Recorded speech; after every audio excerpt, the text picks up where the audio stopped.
hello. How is it going, people? Welcome to today's stream. Hope everyone's doing great. Everyone has had a fantastic... What day is it even today? Wednesday. Hope everyone has had a fantastic Wednesday. Hope everyone's doing great. Everyone has some good times, good vibes, good everything. And yeah, it's 28th of August 2024. We are a bit more than 2 days away from transfer window closing. And it's still a bit unknown what's gonna happen in the transfer window. Will Arsenal go for anyone else? Will Arsenal sign a striker? Will Arsenal sign a forward? Will they sign anyone, actually, to be honest? And it looks like more and more we're inching towards signing another goalkeeper, which... If that's the last deal of the window, everything will go nuts, to be honest. I'm not gonna lie. Everything will go all over the place. Big up Nathan in the chat. Big up Nick in the chat. Hope you're doing great. It's not looking too great at the moment. Genuinely not looking too great because it's all reeking of Arsenal not signing anyone apart from another goalkeeper. And that is a big damn issue for me. And in general, to be honest, a big issue because you could argue we at the moment have a weaker squad than we had last year. There is definitely an argument to be made for that. But it is what it is, I guess. We're going to get into some transfer news, going to talk about them, see what happens, see how everything goes in that regard. Very sorry. Hopefully everything will go good. But let's see. So something is broken here. Give me a sec. Oh, here we go. Something is not right. But of course, let's kick things off with some transfers. Let's kick things off properly. Let's talk about them because it's a weird one. I'm not gonna lie. It is a bit of a weird one, but it is what it is. Basically, yesterday some news broke. I'm gonna kick things off with Aaron Ramsdale, of course. That Southampton are back in talks with Aaron Ramsdale of the potential move with Arsenal and everything, and it has picked up some pace today because over the day it kind of escalated a bit because it was said that Arsenal are going. It's kind of picking up speed. Even Fabrizio Romano during the day tweeted that he understands that Southampton Arsenal are advancing well in talks for Aaron Ramsdale. Deal negotiations are underway. It could get done soon. All parties are very optimistic. The thing is, though, Arsenal have agreed already terms with Juan Garcia from Espanyol if Ramsdale leaves. That apparently is number 2. So that would be another goalkeeper coming in and one goalkeeper leaving. But on top of that, there are a few rumors also stating the fact that Arsenal don't want just sign another goalkeeper as a number 2, but they want to sign another goalkeeper for number 3 spot. Because apparently signing Nygaard for under 18s and Setford for under 21s was not enough, which is a bit of a weird one for me because we have signed more goalkeepers than we have signed any other player positions overall while Arteta has been here. Because if we sign Juan Garcia, we sign another goalkeeper we're going to talk about in a second.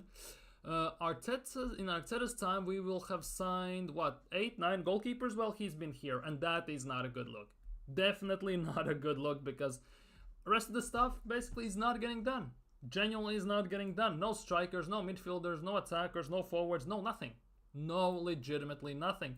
And Ramsdale's stuff is kind of picking up the pace, which is actually very interesting at the end of the day. And the latest news on Aaron Ramsdale basically is that Southamptons have submitted a formal bid to Arsenal and to Aaron Ramsdale agents.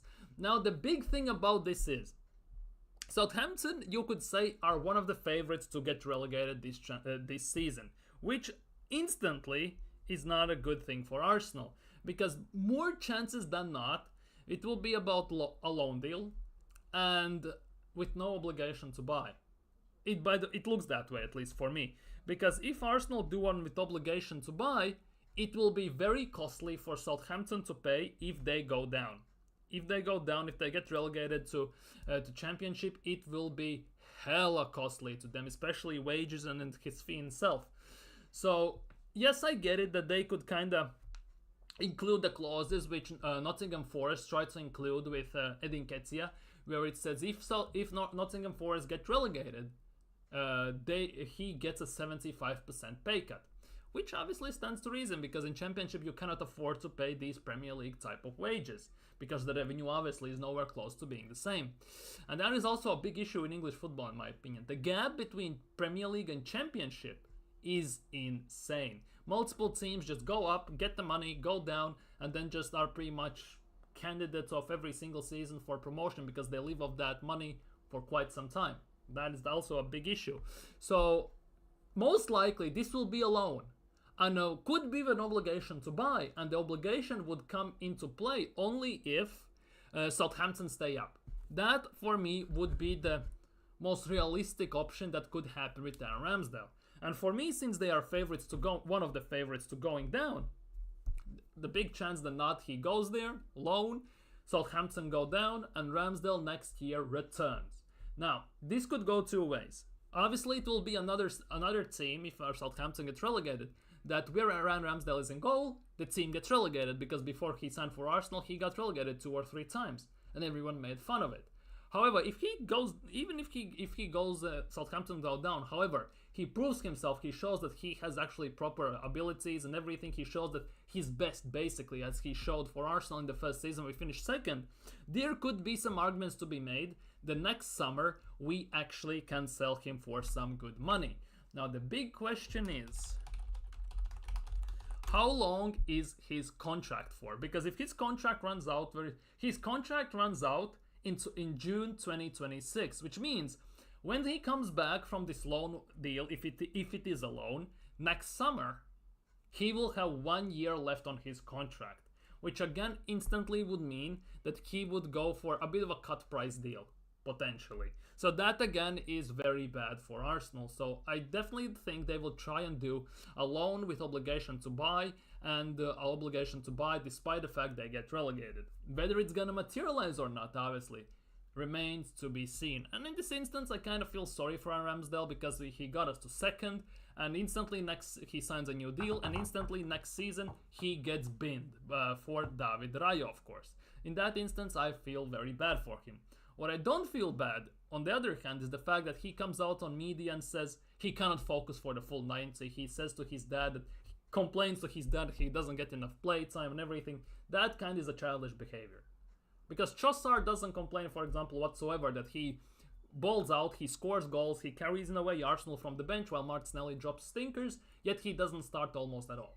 So it is what it is. We'll have to wait and see because this deal is kind of picking up pace. The question is, will Arsenal accept, and will it be very favorable terms? Because the terms will be the one that determine whether Ramsdale stays or he comes back next summer or whatever happens with him. That is the big question at the moment. And to be honest, Edu has a massive job to do in these 2 days.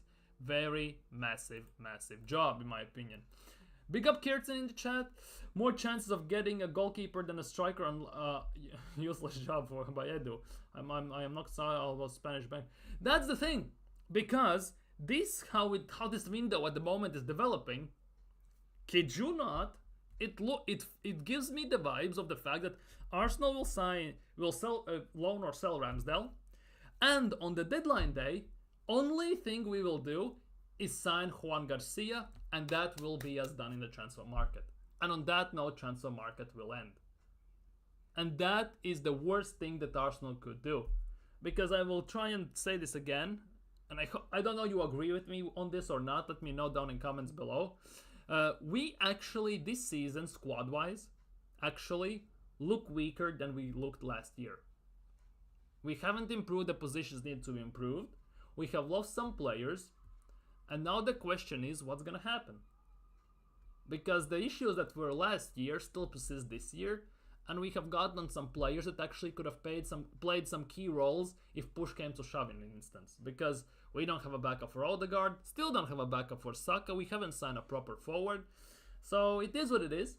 Let me know what you think down in chat, but yeah, it's a bit of a weird one at the moment. And on top of that, Juan Garcia is not enough. We are looking to explore options for another goalkeeper, by the way. And this is exclusive. According to The Athletic, Arsenal are exploring a deal to sign 22-year-old Wigan Athletic goalkeeper with a name Sam Tickle ahead of Friday's deadline. Now this name, oh boy, Top Gooners will have fun with that. He really I'm not gonna say it. I'm not gonna get into that, but you'll get what I mean. England under 21 international is one of the preferred candidates for third keeper role. So we're gonna technically, by how it looks, Arsenal are going to sell Ramsdale. That's the first bit. Then they're gonna bring in Juan Garcia from Espanyol, allegedly, for second keeper role, and then they're gonna try and sign either Tickle or Bentley for the third choice keeper role, which is actually kind of insane, to be honest. What's the point in signing Tickle in this instance if he's in England under 21 international, just the same as Tommy Setford we signed from Ajax? Because the third choice keeper pretty much never gets to play. Only reason I can see behind this, kinda, is the fact that he plays for Wigan. I haven't watched Wigan, so if you watch Wigan, let me know, by the way. By the way, let's look this. What's his name? Sam Tickle, right? Only thing I can see behind this is the fact that they won't develop Tommy Setford under 21s for consistent game time, so in about 3-4 years he becomes number one. That's the only reason why I would see this. But yeah, he basically grew up in Wigan. He's a full-on Wigan Academy product from 18-19, which is kind of interesting, to be honest. This is really, really interesting in that instance. But overall, is he? Yes. The Tickle is their number one keeper. Last year he played every single game, and in 56 games he kept 15 clean sheets, and that's in League One, not even Championship, which is kind of mad, but it is what it is. We advance. This season in League One he has played 3 games. He has gotten 1 clean sheet, so that's actually not too bad. He's 1 million. He would cost around 1.5 million, I would assume so. So basically the same amount that would cost to sign the Bentley. Bentley from Wolves, most likely.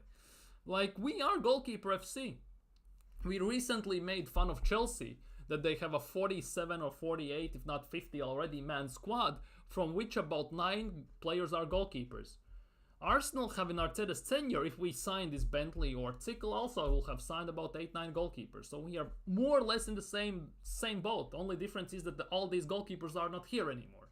That means we have wasted the money on those keepers, though. Which is, again, not a good deal of business from Arsenal, in my opinion. But it is what it is, I guess. Arsenal are doing things differently. I think we dropped in quantity, but increased in quality. Unfortunately, it doesn't seem enough. Exactly, that's the thing. Yes, we have signed... Who did we sign? Calafiori for defense, left back, left center back. It is what it is. We haven't seen how he plays. We'll see. We have signed Merino. We don't know how he's going to look in Premier League now, right? Not a world-class signing. He's a decent signing, so we'll see how that goes as well. He might become a world beater. Who knows, basically, right? But at the end of the day, we have strength, we have gone depth in certain positions. Yet at the same time, we have gone much weaker in certain positions. And on top of that, we haven't addressed any of the main issues that were very noticeable for the last 2 years at Arsenal. Specifically last year. More evidently, it was massively evident last year. So that is the thing. Yes, we have maybe bought 2 more quality players compared to our bench, how it was last season. Yet at the same time, we don't have enough players, we don't have enough backups, and our bench, in a way, at the moment, you could argue looks the same, if not weaker. Because yes, the closest players to come on are mostly midfielders / defenders, actually. And if you want to win a game, you need subs. Defenders, most of the time, never get subbed unless something goes wrong. Or they're just coming back from injury and their fitness issues. Usually you sign your attacking midfielders and forwards to get more juice in the game, to get more energy, speed, more unpredictability. Yet Arsenal don't have any of that at the moment. Only one is Trossard. Even though I think Trossard should start and Martinelli should come off the bench at the moment, but still, the point stands. We don't have that. We don't have the forwards to sub on. We don't have wingers. We don't have player to sub on for the left number 8 role who can push ahead massively. We don't have a number 10 to replace Odegaard, Saka. We don't have any of that. Still, I really feel like 60 million will get us Osimhen over Chelsea or Saudi.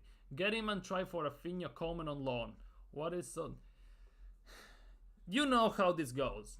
If Arteta doesn't like him, we are not getting him. And Arsenal's number 1 target was, it's a nice segue, to be honest, into this one, Nico Williams. Arsenal's number 1 target for the winger was Nico Williams. And Fabrizio Romano has confirmed that Arsenal will not sign super big name like Nico Williams in the final days of the transfer window. He's not moving. He's staying at Athletic Bilbao. I've been saying that for quite some time right now, as well, for a month or so. He's gonna stay at Bilbao. He's got Munyain's, one of the recent legends of Athletic Bilbao numbers, and I have a sneaky suspicion that there have been some talks behind closed doors that he has pretty much. Barcelona have said to him, stay at Bilbao for a year, next summer we are going for you. Something like that. It kind of feels that way, but we digress. And there's no chance we are signing Nico Williams. So, it is a weird one. It definitely is a weird one at the moment. And I don't think we will sign Osimhen as well, to be honest. I don't feel like we gonna. Will we even sign a striker? That is the bigger case. Because, for example, Ivan Toney is available for about 40-50 million. Go and sign him then.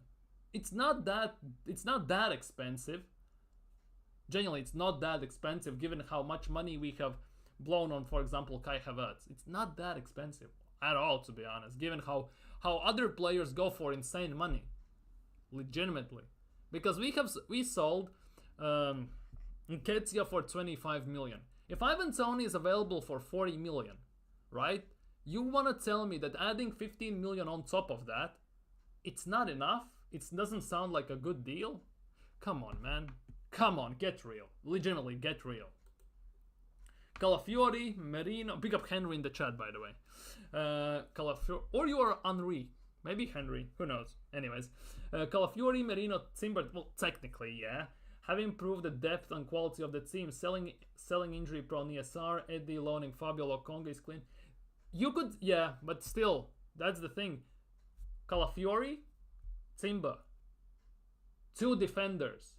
You are not gonna sub them on for Bukayo Saka if he gets injured.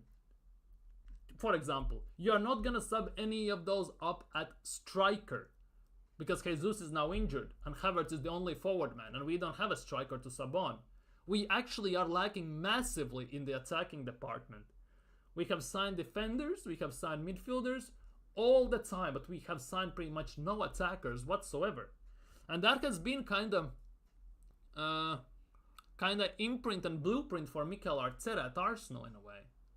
Because he has signed countless goalkeepers, countless defenders, and quite a bit of midfielders. Yet when you look at forwards that has Arteta signed, there is Trossard, there is Jesus, and there is Marquinhos, who at the moment is at loan at Fluminense. That's it. We haven't signed any more forwards. Havertz for me counts as a midfielder because Mikel Arteta said himself he has signed him to play in the midfield. Basically, but when shit hit the fan with Havertz in midfield, he just had to throw him up top and see if it works. He had to somehow justify the 65 million we've spent on him. So, we haven't signed actually any forwards whatsoever under Mikel Arteta. It's been countless years of that as well. Actually, no backup for Saka, still an option at center forward. Case is injury prone, I think I agree with you. We still have... Yeah, and that is the case. That is my point. That is the point.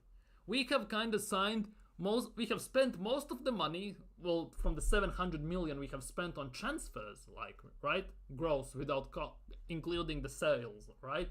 Mostly on defense, goalkeepers, midfield.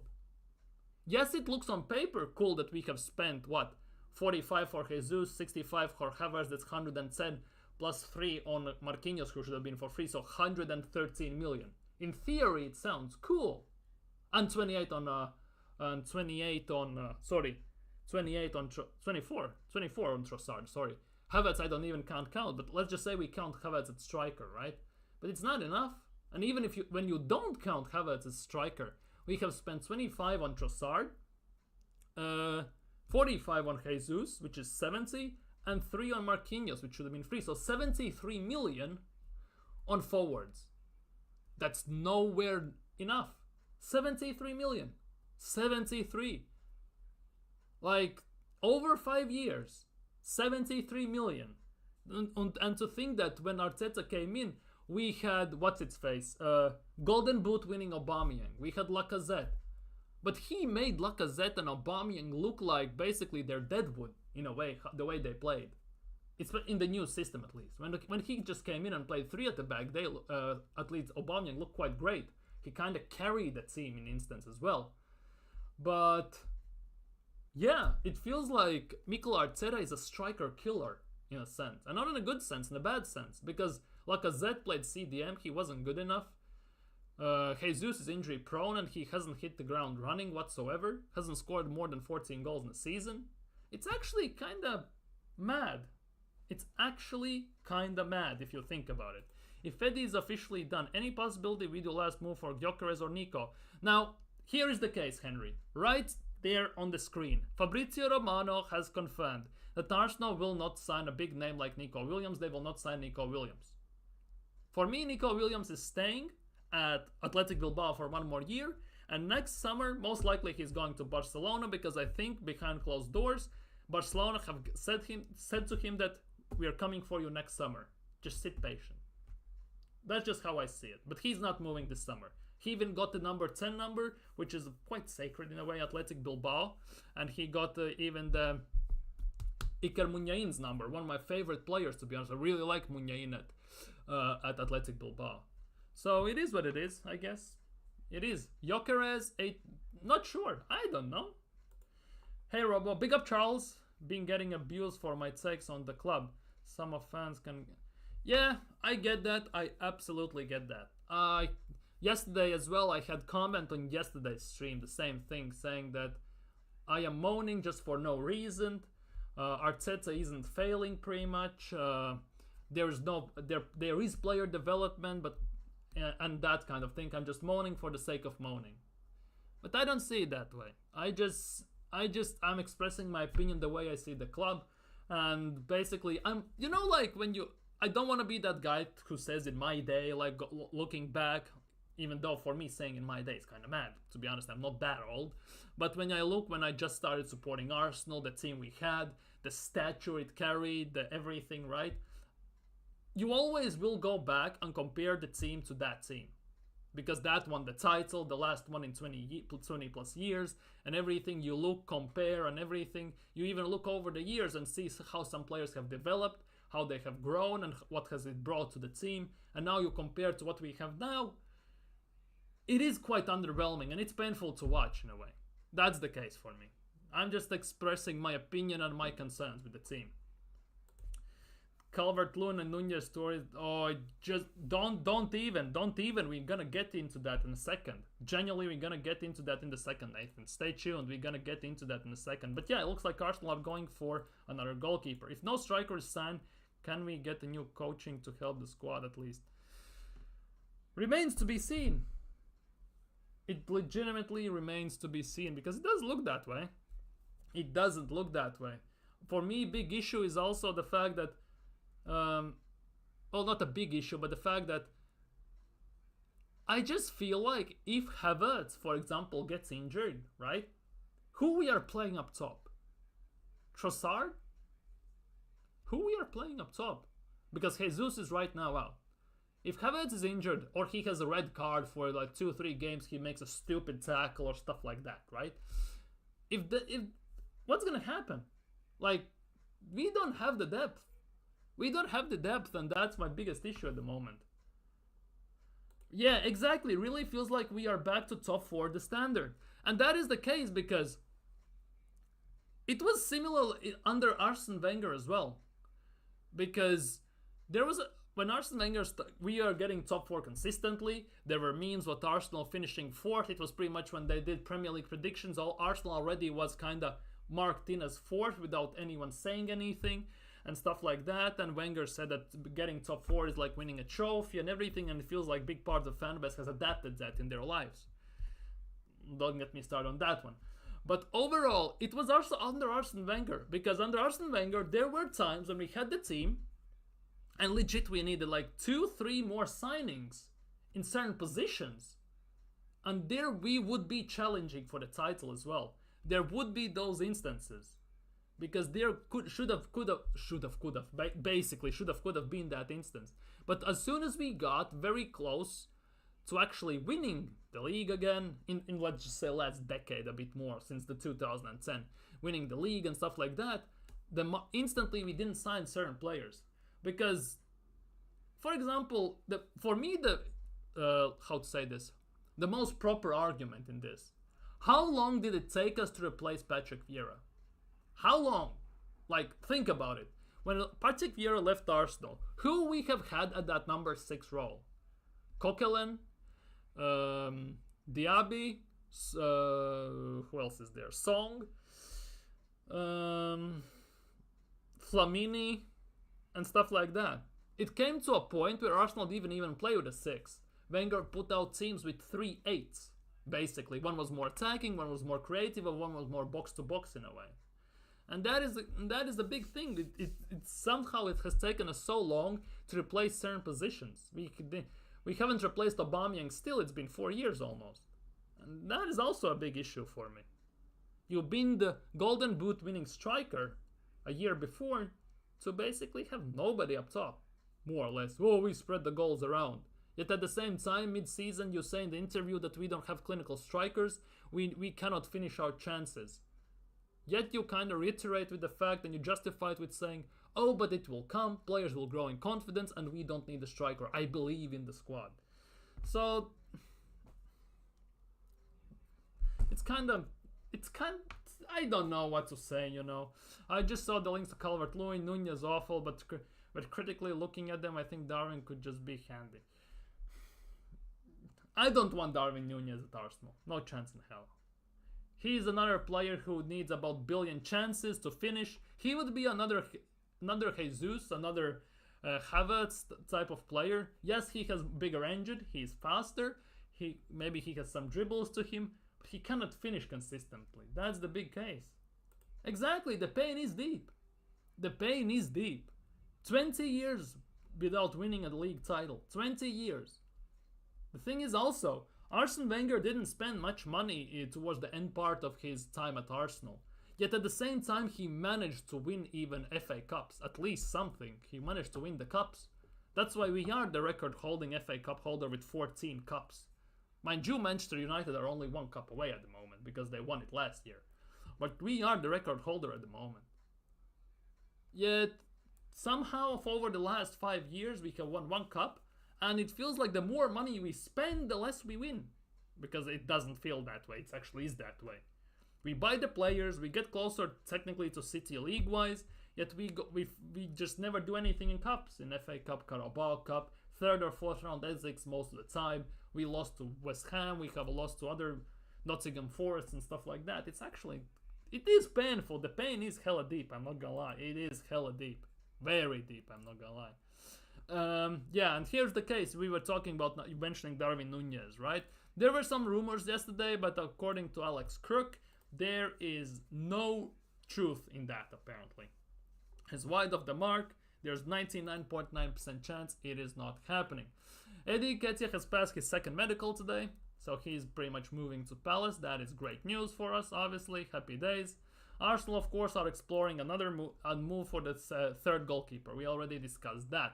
Now, and here it is, Nico Williams, he will stay at Bilbao. He has decided to stay for another year minimum, so there's no chance that he will leave in the coming days. And here it is for everyone that wanted to have some news on Nico Williams.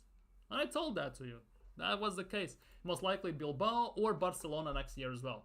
I think he might move to Barcelona next year, genuinely. Just because there might be some talks behind closed doors, basically. That's how I see it. Now, quickly, before we get into other things... nothing here. Arsenal's summer transfer signings this window. David Raya. To be honest, you cannot count technically David Raya. He was here last year, and it was pretty much a guarantee we're gonna sign him, so he technically doesn't count even.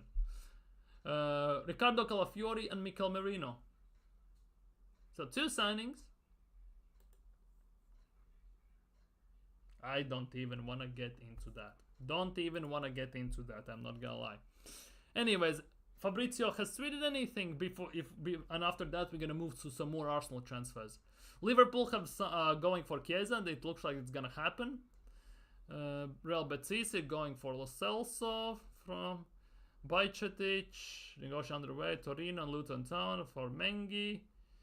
Costa Rica international Calva back to Turkey. Hatayspor. Mokoko has gone to Lyon, Nice. So nothing on Arsenal as well. So it is what it is.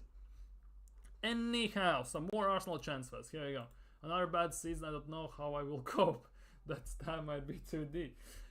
Well, yeah. Basically, what you can do this season is support Arsenal, hope for the best, but expect the worst. Basically, already in some way expect the worst. I know it sounds very dark way to look at things, but you kind of have to at the moment, based on transfer market, because you have to ask: have we done enough to bridge the gap to Manchester City? Have we done enough to overtake them? And for me, this is a 4 out of 10 window. 4 out of 10. Yeah, I would say 4 out of 10. If we manage to sell Reece Nelson and Ramsdale, it's 5 out of 10. If we sign a striker on the back of for Saka, it's an 8 out of 10. Well, 7, 8 out of 10. And if we sign another midfielder, I would push it up to 9. I can't give it 10 because it's taken way too damn long to sign 2 players. Legitimately, 2.5 months to sign 2 players. That's legitimately unacceptable. This transfer window is currently below desired expectation. I wonder what Arteta's excuse would be if he doesn't win anything this season. That's the thing. Arteta will say some excuses. Top Gooners will find some excuses. They will push some goalposts left and right to fit their narrative, and that will be it. Oh, but we didn't have a striker. Oh, but we didn't get players we wanted. And if we, let's just say, put in a bid for some and the reason why we didn't sign a striker will be excused by, oh, but we put in a bid for Šeško, but he rejected us. Like, they will find a way to excuse this, genuinely. Give him more time, believe, and all that stuff. With this window, we can't just bridge, we need to leapfrog them. Exactly, we cannot just bridge, we need to overtake them. And the matter of fact is, while we are just here, well, I can't say sleeping because we have signed someone, we are basically slowly moving. Other teams behind us that finish behind us are kind of getting stronger, I'm not gonna lie. United under Ineos are doing kind of good business as well. It will take them a few years, but they will be back. If Chelsea somehow get it right, they have all the parts actually to be a decent team. If they sort out their defense and a bit the midfield, they're good.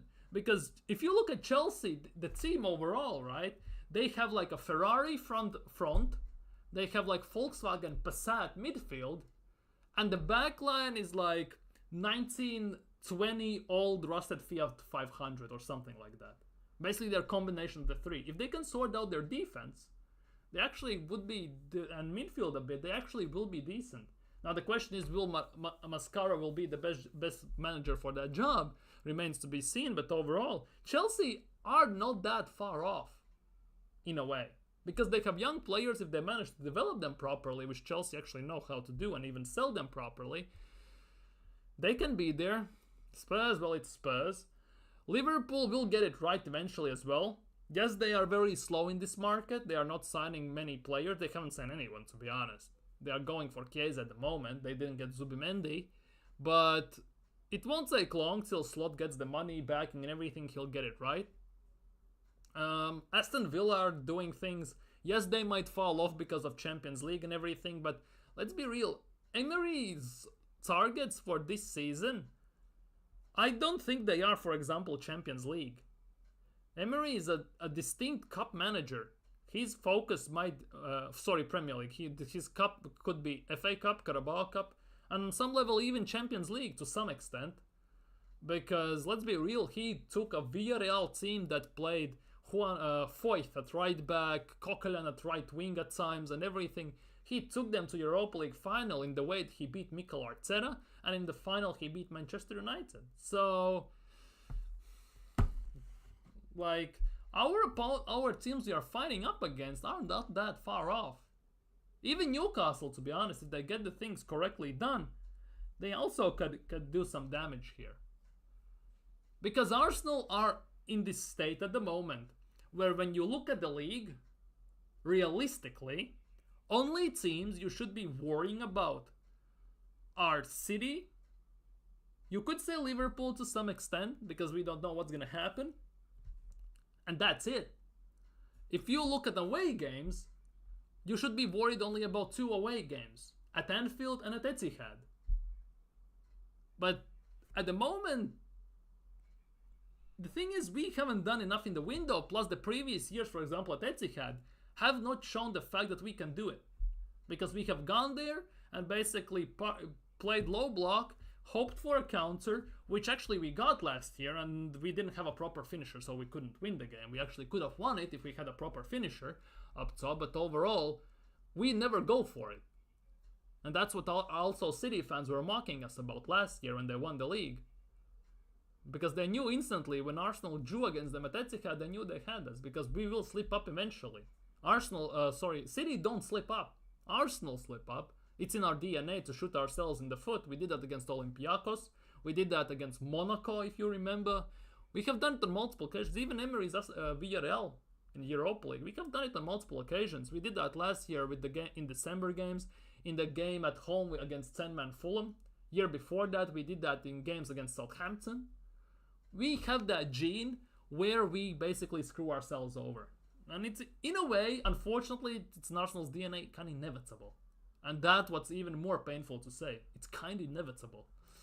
I don't think we would stay top of the league by Christmas, but if we reinforce in the January window, I'm just not confident with the team. That's the thing. You say, what if we reinforce in the January window? So let me ask you this. When was the last January window we actually did good business? Like proper good business. Like properly good, decent business. Because you could say it was when we signed Trossard and Jorginho. But Trossard was an opportunity signing, and because Mudryk deal fell flat and everything, and we signed those players okay. But that also wasn't like 10 out of 10 window. It was legitimately like 5 out of 10 in general. Trossard came out to basically carry the team on some extent, but overall, yeah. We in January don't do massive businesses. Last time we did massive business was when we signed Aubameyang. And that was also mostly because Wenger kind of was in trenches because Alexis Sanchez went to United. So in January we actually don't tend to do massive businesses overall. That is also a big issue for me. Because if this window shuts and people say, oh, let's see where we are by Christmas and then go again in January transfer window. But we haven't done anything in January most of the time. So that is also a big worry. You cannot rely on that.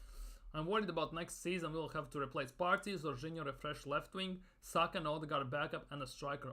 Exactly. And that is the case. Now, and that is the biggest case for me at the moment. Because next year, Jorginho and Partey contracts run out. So more chances than not they will leave. Yes, it will open up money because Partey is in about, 12, 13 million a year and stuff like that. And you get what I mean, basically. But Saka needs a backup. 100% we will try and go for another left winger and maybe replace, I don't know who, even Martinelli maybe. Odegaard doesn't have a backup unless, I don't know, Vieira hits the ground running and he finally becomes a world beater in Porto and he's on a massive form or something weird like that. Unless Ranieri grows this year and he becomes like the Sask we call up from the academy and he instantly carries the team in a way. Unless Nelson maybe finally clicks something for him. Plus we will need a striker if we don't sign it now. And that is why I am very pissed off about last year's window. Summer window. Because we signed Havertz for 65 million. Yet, if you 65 million, add 10 million on the top, right? And we could have signed Kudus and Madison last summer. And to be honest, if we signed those two, this transfer window, we wouldn't be worried about backup for Saka. We arguably also wouldn't be worried about backup for Odegaard because Kudus can play as a number 10. He's done that for Ajax, properly actually. We would have a number 8. We would maybe sign another number 8, maybe a younger one for long term because Madsen obviously is injury prone. So that would only leave a striker and maybe a defender.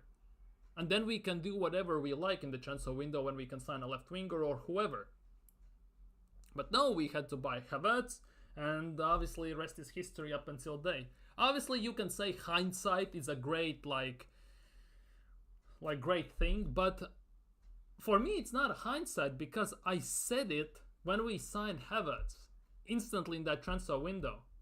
I was instantly saying, why the hell we signed Havertz? Why we are not going for Kudus and Madison? Those two together are a bit more than the same price as Havertz. I instantly said that.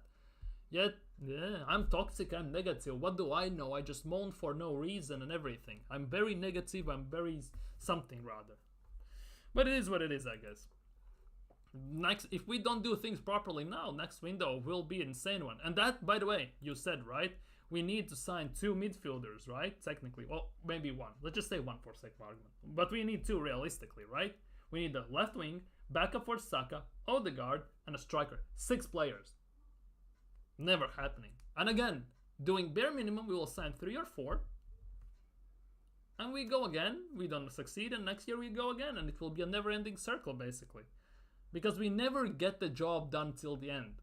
We're almost there, but never over the line. Never. Anyhow, let's go back to transfers.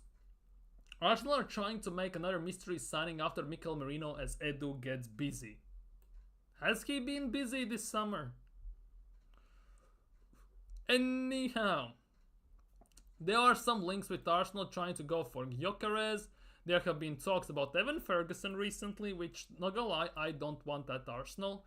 There are still links with Adingra and some other players, so we'll have to wait and see. And here is the big one. Dominic Calvert-Lewin. Whoa. We have been linked with this guy for the last... Sorry, back is killing me. 2 windows, if I'm not mistaken. 2 summer windows we have been linked with him. That was the year when Tammy Abraham was moving to Roma. And Chelsea were linked with him and we were linked with those 2 years ago. Right? Yeah. And now we are again linked with him. Now, don't know how true this is, but we'll have to wait and see. Obviously, source about caught offside, which is not the most reliable source, but that Calvert-Lewin's Everton future remains in doubt. Obviously, Everton need to I think they have money issues and everything. They might get some point deductions as well, if I'm not mistaken. They are kind of on a trial for that, I think. Yeah. So it will be very... Could be, I think. I think they could be. I think there was, or I'm mixing them up with Leicester and last year for Everton. I don't remember. But we are again linked with him. The question... Now, if we were going for him about 3 seasons ago, I could live with that. But now, at the moment, with his injury history, by the way, no chance in hell. No chance in hell. Like, he's only 27. He would cost about his English Premier League tax, what, 35, 40 million? Something stupid like that. And his injury history is just genuinely painful to watch. Just look at this. Look at this. Last season he missed only 6 games, which is not bad. Season before that, though, he missed... Yeah, he missed 12, 16, 18, 29 games. In 2021 season, he almost missed the whole season for club and country. Like, what are we doing here? He gets injured every single season for at least... Okay, last season was 6 games only, but before that it was double-digit games on countless occasions. Like, why the hell are we linked with him? Look, every single year. Last year, 3 injuries, 6 games. Year before that, 4 injuries, 29 games. Year before that, even 2 injuries, 34 games. Like, what are we doing here? Legitimately, what are we doing here? Oh, my bad. Wrong one. What are we doing here? What legitimately are we doing here? Now, if we look at the overall stats, it's nothing great. I'm not gonna lie, it is nothing great. However, that's the thing. You have to add some context to it, so top Gunners would understand this, by the way. Last year, 32 games, 7 goals, 2 assists. He had 1 great season, well, 2, one decent, 1 very decent season. It was 2021 season. After that, he got injured massively for every single season. And you can see, 17 games, 5-2, 17 games, 2-1. Like, why the hell are even we linked with him? I kind of get this feeling that in these last few days, we will be linked with everyone. Just because media knows Arsenal needs to sign a striker / forward. Only reason. Genuinely, I believe that could be the only reason. I was watching the Brighton Cup game last night. Adingra and Sisso look exactly. We are linked with Adingra. I would take Adingra at Arsenal, especially since he can play right wing, left wing. He could be a nice backup for Bukayo Saka, pace and everything. In that instance, I kind of hate that we let Pepe go, because I think Nicolas Pepe, although under this system he wouldn't thrive. Under Emery he should have thrived, but he didn't. But I think Nicolas Pepe actually could have been a decent backup for Saka, the way he plays. Maybe under this system we are playing right now, not. But for example, 2 years ago when we finished second for the first time, he would have been perfect. Now not so much, because we play much more controlled and slower football. Because before that, when we were playing that expensive football, he would be perfect in my opinion. Edu gets busy. Not doing much. Exactly. That's the thing. He's not doing much. It's actually wild, to be honest. Will Arsenal sign a forward? No. Being told Arsenal now expected to land mind-blowing late deal before Friday. Mind-blowing deal. Get ready, guys. Mind-blowing deal is about to get talked about here. Okay, Ramsdale we know. Mind-blowing deal. Considering the stance of Ramsdale future, blah blah blah, Arsenal are going to put themselves in a position where they're likely going to be forced to spend whatever a club wants for a player at this stage of the window. And that is the case. That is the case. We have let it so late, we don't have the time to negotiate. So, either we will sign a player, and we're going to pay a bit over the top, or whatever the team will be asking us, or we will go in for a player that has release clauses, we'll pay the release clauses and take him from the club. That's my opinion on this. Like we did with Thomas Partey when we signed him. Edu went to Athletic Madrid, dropped the bag on the table in the transfer deadline day and took him to Arsenal. And in this instance, if that would be the case, only player we can do that with is Gyökeres. So, kind of can keep your fingers crossed it is Gyökeres. In a way, let's be real. But I don't think that will happen at all. Kind of get the feeling that Arsenal will loan/sell Ramsdale.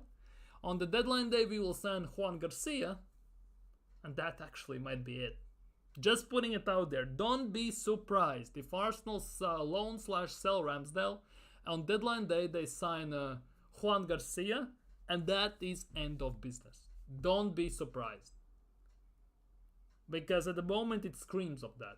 Genuinely screams of that. But I might be just a bit too pessimistic, but this transfer window as well kinda doesn't fill me with any confidence also whatsoever. Just doesn't. I'm gonna be honest with you. Genuinely doesn't. So yeah, I guess it is what it is at the end of the day, but yeah, who knows. Obviously, Carabao Cup third round draw will be soon. I think it's tonight, isn't it? Carabao Cup draw is tonight. Arsenal will find their opponents. And Champions League draw is tomorrow as well. So tomorrow will be a very interesting stream, by the way. Except, yeah, Arsenal are ball numbers. First one is Arsenal. Oh, it's alphabetical order, so no wonder. Yeah, but that, yeah, Carabao Cup third round, so it's gonna happen September 16th and 23rd. So basically straight after City game. Yeah. 4th we play, on the 4th of the we play, no, 6th we play Spurs. We have a Champions League game. On the 13th we play City. 3 days later we play Carabao Cup. And then 3 days later again we play in Premier League. It will be jam-packed season, guys. Very jam-packed. Very, very jam-packed. So it will be very interesting, very, very interesting how we manage to do this. Because we have more games, technically 2 more games only because of Champions League. But overall, it's been so much spread out that we will have much more intense schedule. And we won't have a winter break in between. Champions League runs till mid-January in the group stages only. So we need a massive squad. And at the moment, we have none of that. So, cool. Southampton closing in on 5 million loan deal for Ramsdale. Apparently. 5 million. 5 million loan deal. 5 million. It looks that way at least.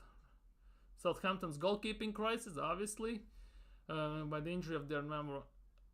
Yeah, if Bazunu is injured, they're number 1 and they get Ramsdale, there's no chance kind of Bazunu gets back in because Ramsdale is better than Bazunu. and who is sidelined till January with an Achilles.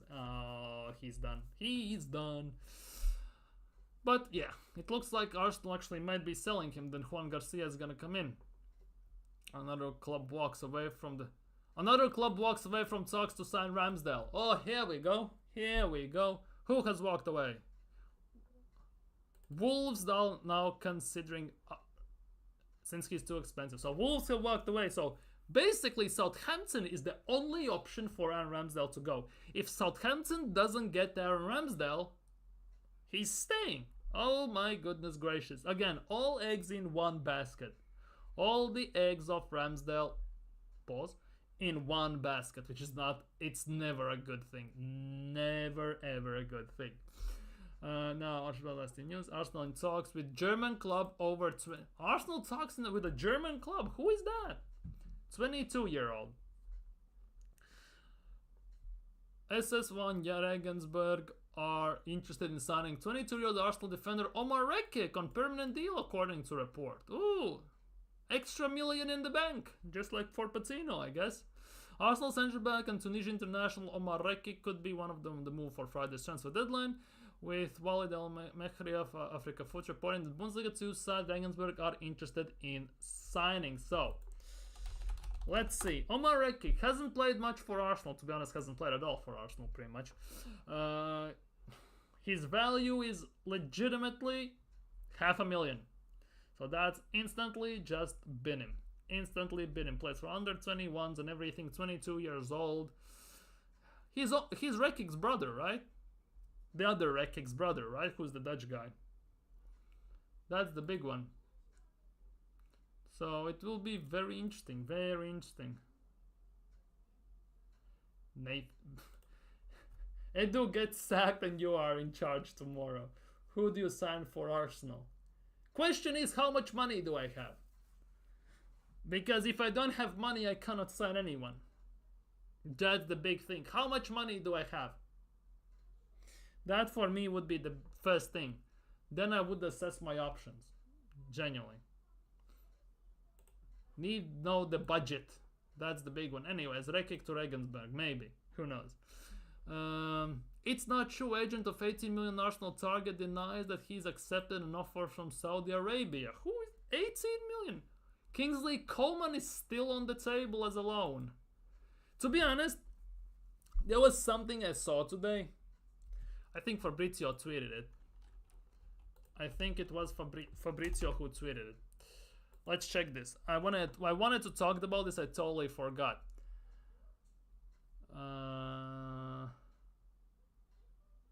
Yeah, this one. Jadon Sancho, right? There were talks about Jadon Sancho moving to Chelsea, right?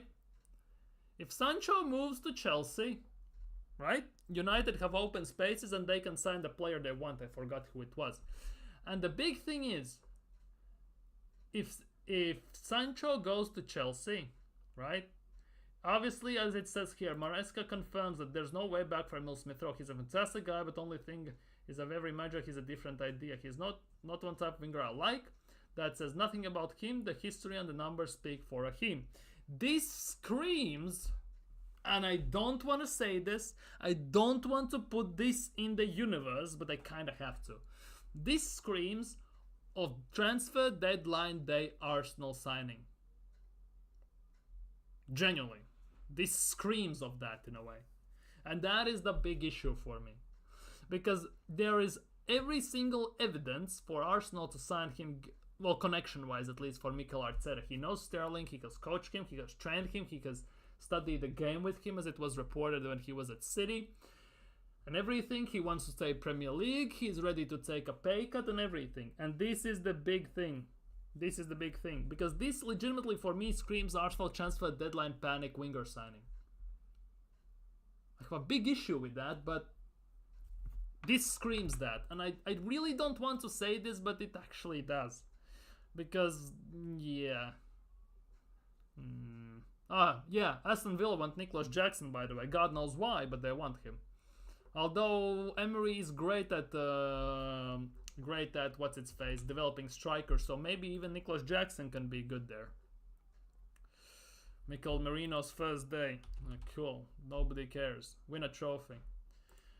Nico Williams not happening, so let's talk about this still on the trot. Now, what are we saying in the chat? How can we not have money after all the revenue last season? Let's spend off, I think it's not a million. Wait, so let's think about this. We signed Raya for 27. We signed Calafiori for 42, right? 27, 42, that's 69. We signed Merino for what, 30 million? Right? That's 99 million, right? 99 million. Now, we sold Biarritz for 1 million. Patino for 1 million. That's 97 million. Emil Smith-Rowe for 27. That is 70 million. Edin Ketia for 25. That is 45 million. 45 million. What else did we sell? We have sold someone else, I think. Well, Lokonga, Tavares don't count. Fabio loan, whatever. So we have spent about 50 million, basically. If you count in sales and everything, we have spent about 50 million. Where the hell is the money? We are not broke. 100% we are not broke. We have the money. So where the hell is it? Where the hell is it then? Okay, to get sacked, you are in charge tomorrow. Who do you sign for Arsenal? Let's say you have 100 to 120 million budget.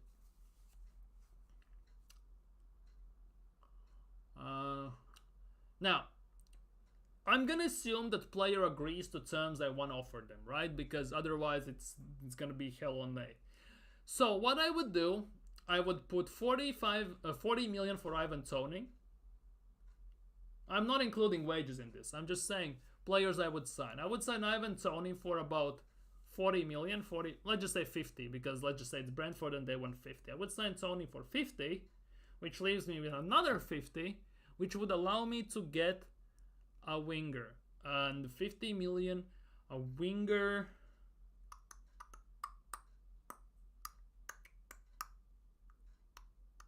Now I'm thinking through my head who I could sign as winger. I would actually raid Brentford in a way. I would try and go for Toney and Wissa.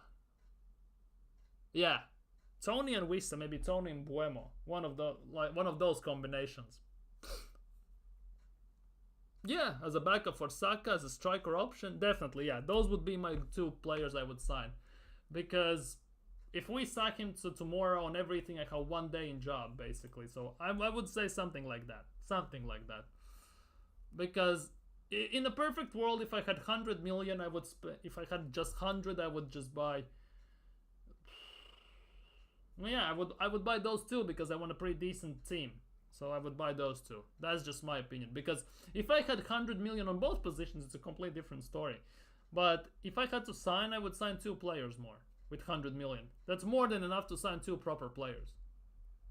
No, I'm not counting wages in and anything like that though. So it is what it is.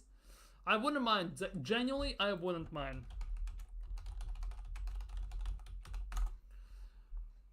Ioane Bisa, transfer, 27 years old. For me, he's a very decent player. He can play all across the front three as well. As a backup for Saka, perfect. Would be about 40-45 million. 40 million, let's just say. I would definitely sign him as a backup for Saka, 100%. I definitely would sign him as a backup for Saka if there was an option. Because, let's be real, he's a quality player.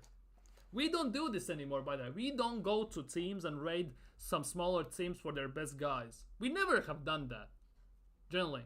How comes under Arsene Wenger, we had the balls to go 2 miles up the road during night, so nobody sees us, by the way, because that would be a massive massacre if that happened, if it was during the day. And we had chance to go to Spurs and take their freaking captain to Arsenal. Barcelona were in for him and someone else was in for him. Yeah? How comes we had the balls to do this? Now we cannot even get some random players from out of nowhere. Yeah, and Buemo also works. Definitely. Buemo or Wissa, one of those two I would take at Arsenal as a backup for Saka, 100%. 100% I would. But yeah, how comes Arsenal don't have the balls that to do anymore? Under Arsene Wenger, we went and took our main rival's main guy, their captain, who said few days before, I'm gonna stay here forever, signing new contract and everything. During night, we sneak in our project, your salary, we gonna win the league. Come here. Next, Arsene Wenger sits in the interviews, grinning like we're gonna sign some random bum out of nowhere, signing goalkeeper or whoever, and bang, we unveil Sol Campbell. How comes we could have done that then, but right now we cannot even go to freaking Crystal Palace and get Olise? Like, what are we doing here? Legitimately, what are we doing here? It's actually mad, but it is what it is, I guess.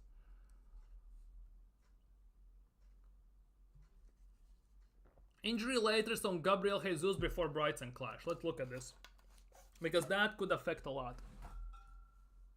That actually could affect a lot on Gabriel Jesus' front, definitely. What we saying? It said it's gonna be a week or so. Slight groin issue. That was the case what they advertised to us. The suggestion that the injury wasn't serious, Arsenal fans were still nervous. It wouldn't be the first time he's had a minor injury and ends up dragging weeks into months. Facts. Facts. When Arsenal say he will back in a couple of weeks, the player's usually back in few months. That's what Arsenal are actually saying. Yet the reporting hints that the things aren't quite so serious this time around. That would be the only hope. Reported by The Athletic on Sunday, initial indication that it's an injury is not serious, that is accessed in miss relatively short period of time, aided by the upcoming international break. So he will miss a month. Well, not month. 3 weeks. 3 weeks? 3 weeks. Well, if you include last week's, he's gonna miss the months, basically. Confirmed that Jesus would need an MRI. Fabrizio Romano later reported that there were positive indications of Arsenal initial tests, although more tests would follow. So basically, he will be out for about a month, a bit more, by the looks of things. By the looks of things. Haven't heard a word of same. Haven't heard a word about Tomiyasu's injury whatsoever. Same.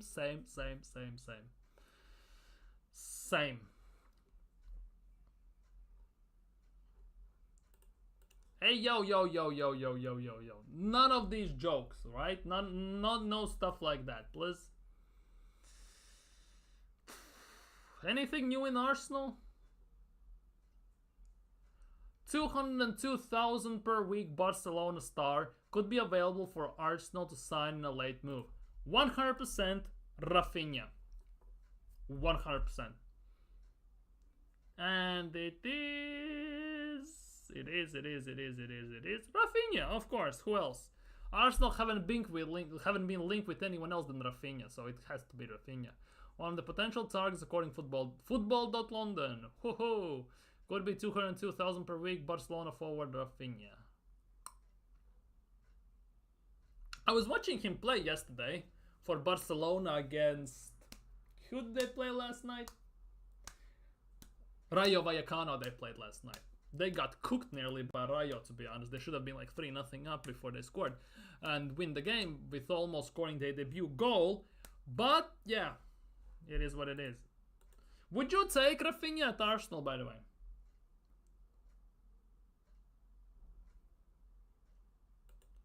I want a winger and a striker. Yep, same. I think everyone wants a backup for Saka and a striker.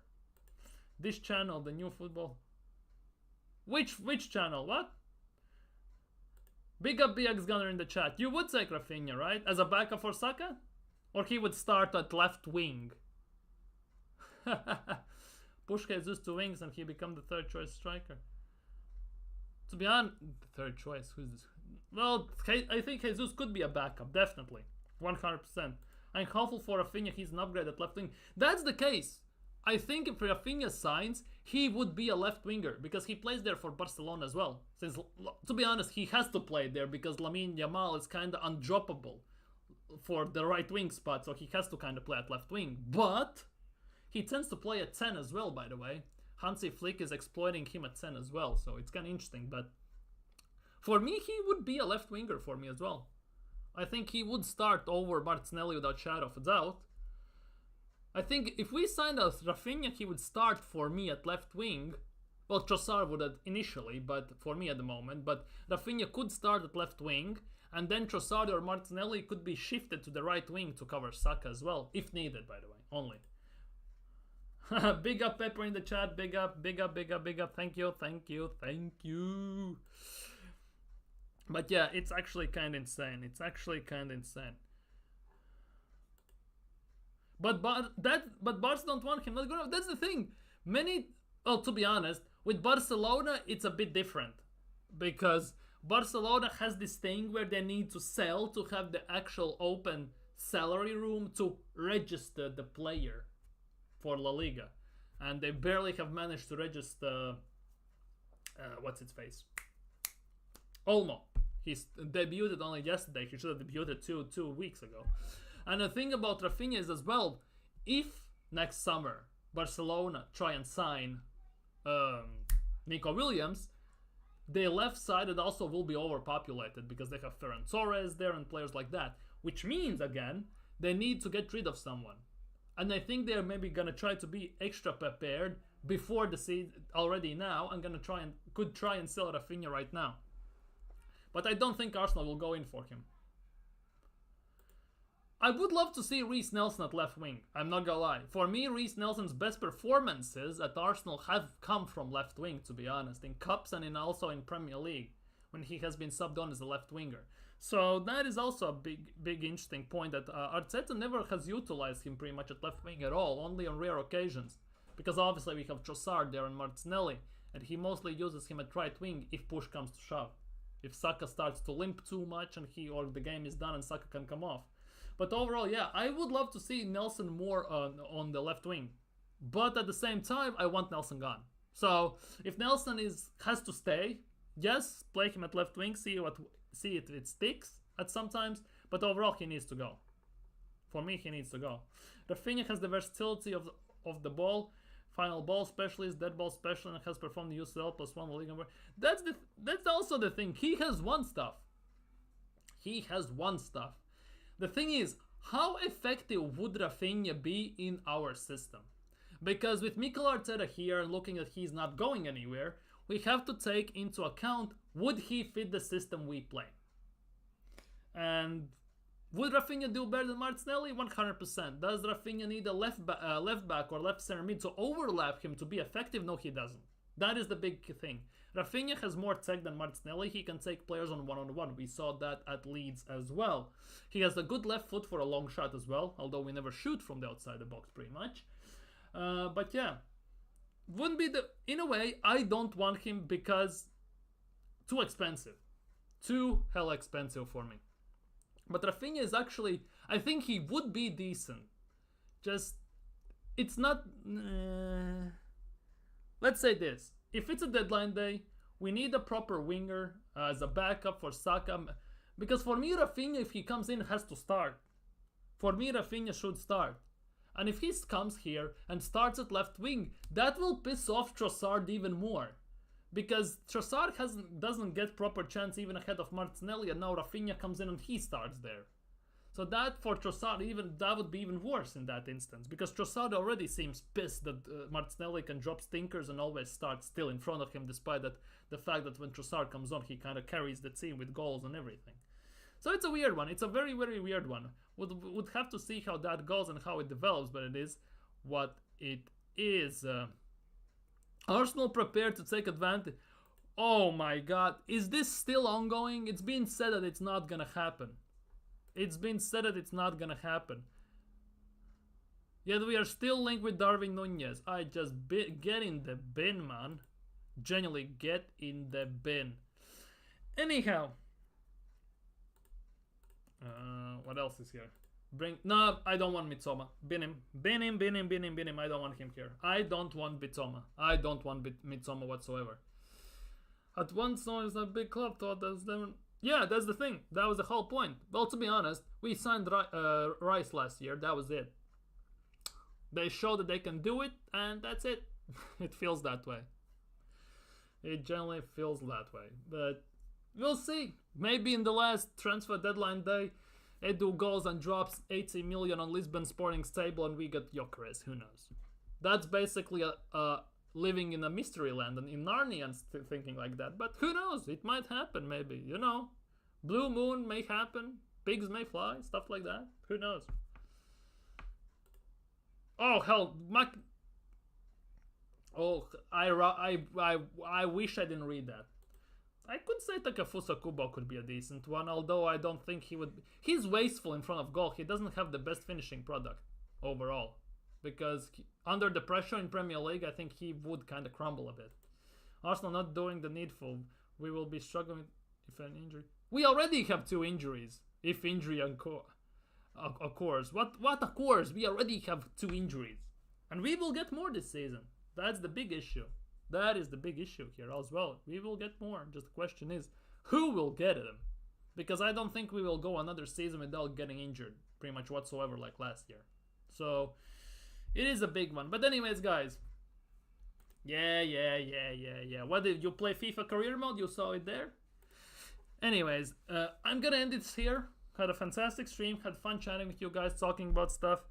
Thank you guys so much for being here. You have been all freaking fantastic. Right? Yeah, one of them, if we get injured, we're screwed instantly.